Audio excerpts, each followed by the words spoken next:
Alimony is support for one spouse or the other, and it's really a simple equation. It's the need of one spouse versus the ability of the other spouse to pay. And it's numbers, but it also has a lot to do with the length of the marriage. So the Florida statute has changed in that it has specifically defined the terms of the length of a marriage and what kind of alimony you're entitled to in those marriages.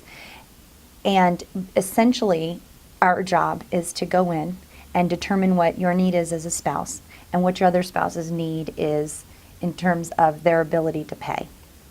So we have to evaluate what are your expenses? What is your living expenses? What are your eating expenses? What are your gas, your travel, your bills, your cellular phone? Those are your needs.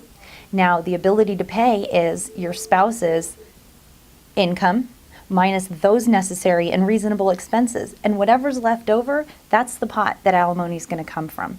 And whether or not you're entitled to it is the next question.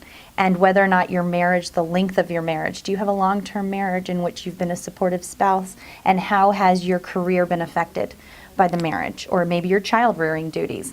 So the thing about alimony in essence is that it becomes very complicated, but it's important that at the beginning of the process you sit down and are realistic about your need versus your spouse's ability to pay so that you're not dreaming up a number that isn't there to get.